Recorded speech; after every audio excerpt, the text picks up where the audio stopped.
Assalamualaikum warahmatullahi wabarakatuh. Jumpa lagi di Cikal Art Channel. Video kali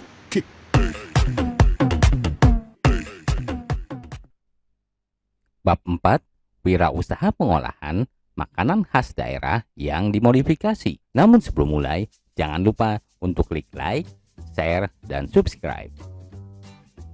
Perencanaan usaha pengolahan makanan khas daerah yang dimodifikasi. Tahap awal berwirausaha diperlukan suatu perencanaan wirausaha atau business plan. Perencanaan wirausaha berisi tahapan yang harus dilakukan dalam menjalankan suatu usaha. Beberapa hal yang harus dipersiapkan saat akan mendirikan usaha yaitu: pertama, nama perusahaan; kedua, lokasi perusahaan; ketiga, jenis usaha; keempat, perizinan usaha; kelima, sumber daya manusia; keenam, aspek produksi; ketujuh, aspek pemasaran. Sistem pengolahan makanan khas daerah yang dimodifikasi.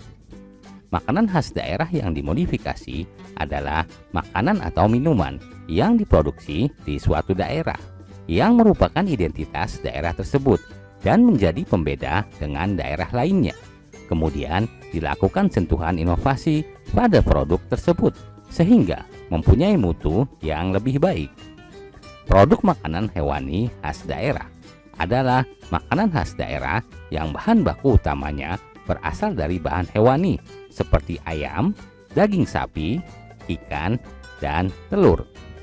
Beberapa contoh produk makanan khas daerah hewani yang ada di Indonesia, misalnya telur asin, dadih, rendang. Ketiga produk ini sudah cukup dikenal di Indonesia dan masih bisa terus dikembangkan, baik mutu produknya maupun kemasannya. Produk makanan nabati khas daerah adalah makanan khas daerah yang bahan baku utamanya berasal dari bahan nabati seperti sayur-sayuran, buah-buahan, umbi-umbian, kacang-kacangan. Produk makanan nabati khas daerah jumlahnya sangat banyak di Indonesia. Hampir di setiap daerah mempunyai banyak makanan khas daerah yang berbahan baku nabati. Beberapa contoh produk makanan khas daerah hewani yang ada di Indonesia, misalnya asinan, fruit leather, dan mochi.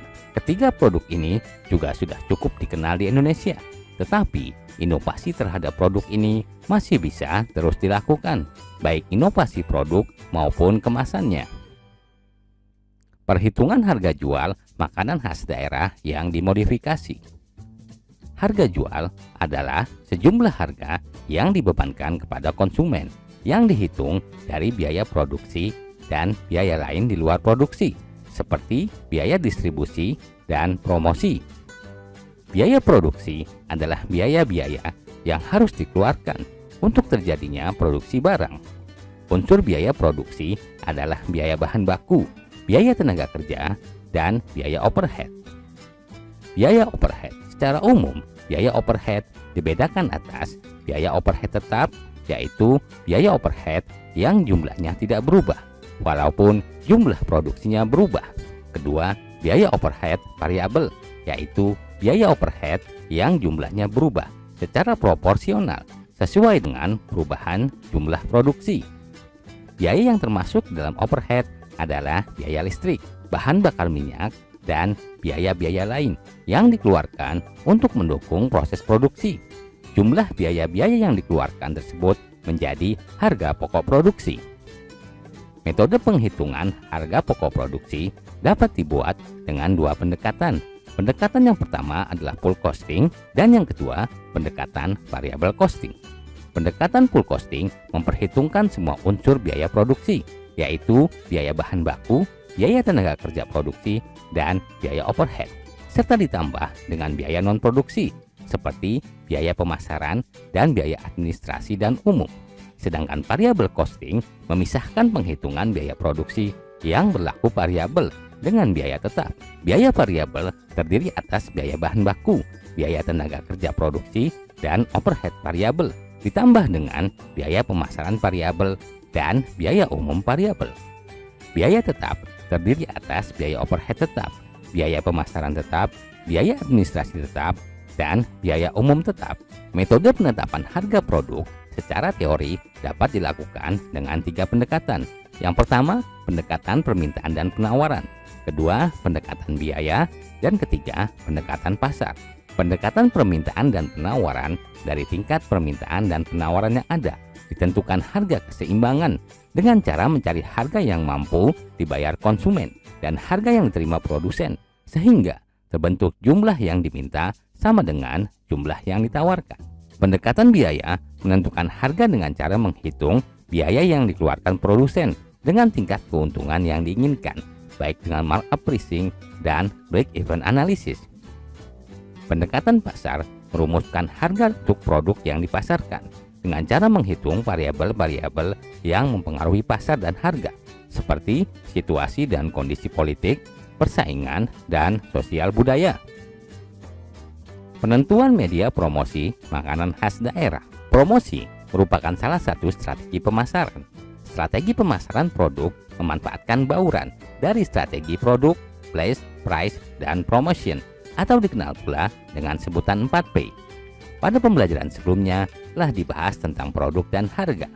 Kesuksesan suatu produk di pasaran tidak hanya ditentukan oleh kualitas produk dan harga yang tepat, melainkan juga tempat penjualan dan cara promosi. Kegiatan dan media promosi bergantung dari pasar sasaran yang merupakan target dari promosi tersebut dan tempat penjualan produk dilakukan. Promosi produk dapat dilakukan diantaranya dengan mengadakan kegiatan di suatu lokasi, promosi melalui poster atau iklan di media cetak, radio, maupun media sosial. Tujuan promosi untuk mengenalkan produk kepada calon pembeli dan membuat pembeli membeli produk. Promosi yang tepat akan diikuti oleh 4 bentuk respon dari calon pembeli. Pertama adalah perhatian dari calon pembeli, disebabkan oleh promosi yang menarik didengar dan dilihat, serta unggul daripada promosi produk pesaing. Kedua adalah ketertarikan dari calon pembeli. Ketiga adalah keinginan calon pembeli untuk memiliki produk. Dan keempat adalah tindakan untuk membeli. 4 bentuk respon ini dikenal dengan AIDA, yaitu attention, interest, desire, dan action. Tahapan promosi. Ada banyak cara untuk memasarkan produk makanan khas daerah.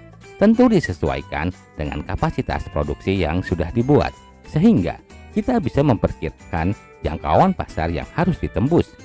Berikut tahapan promosi yang bisa digunakan. Pertama, perkenalan. Tahap pertama dimulai dengan yang kecil. Kenalkan produk yang kita buat kepada teman-teman dekat, teman sekolah, tetangga di sekitar komplek, atau teman bermain. Berilah sedikit tes produk agar mereka bisa mencicipi produk buatan Anda, supaya mereka tertarik membeli. Kedua, pertemuan rutin. Pertemuan rutin pada area paling kecil, misalnya RT atau RW dan atau komplek perumahan, bisa dijadikan media promosi makanan khas daerah yang efektif. Jadi, bisa dilakukan izin promosi pada pertemuan tersebut. Pertemuan rutin itu antara lain pertemuan PKK, Dharma Wanita, dan arisan, pameran atau bazar. Saat ini, banyak sekali diselenggarakan pameran atau bazar, baik oleh instansi atau departemen tertentu, maupun pihak swasta dan perorangan. Ajang ini dapat digunakan untuk media promosi makanan khas daerah yang baik. Biaya yang dikeluarkan juga biasanya tidak terlalu besar, masih sangat terjangkau oleh skala usaha mikro, kecil, dan menengah. Media sosial. Keberadaan media sosial saat ini sudah begitu menjamur, di mana berbagai kalangan sudah sangat familiar dengan Facebook, Twitter, Instagram, dan lainnya.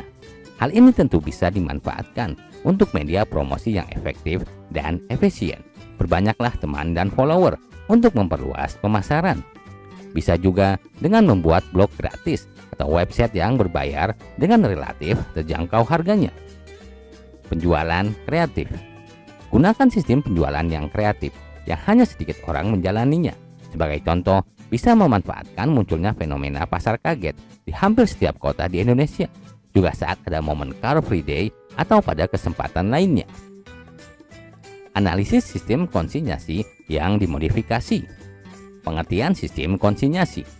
Sistem konsinyasi adalah sistem kerjasama pemasaran antara pemilik barang dengan pemilik warung atau toko, atau sering disebut sistem titip jual. Sistem konsinyasi ini tidak rumit. Produsen hanya perlu mencari warung atau toko yang bersedia menerima produknya dengan membuat kesepakatan kerjasama dengan maksud menitipkan barang dagangan di warung atau toko tersebut. Jika sudah sepakat, maka kita hanya perlu memasok barang dagangan, menunggu beberapa hari, dan kembali untuk mengambil bayaran dan mengganti barang dagangan yang sudah lama. Periode penitipan disepakati kedua belah pihak, biasanya rata-rata seminggu. Pengaturan target pasar juga harus dibuat, bisa dengan membagi per daerah dan per hari.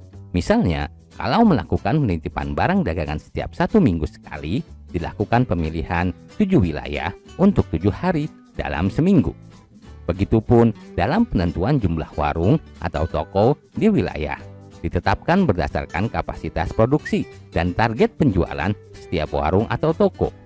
Misalnya, dalam 1 hari kita ingin mengunjungi 10 toko, maka paling tidak kita memiliki 7 toko langganan agar usaha kita berjalan terus setiap hari. Hubungan kerjasama yang baik dan kepercayaan yang terbentuk dengan sistem ini lebih menguatkan sistem pemasaran produk makanan khas daerah karena resiko yang ditimbulkan sangat kecil.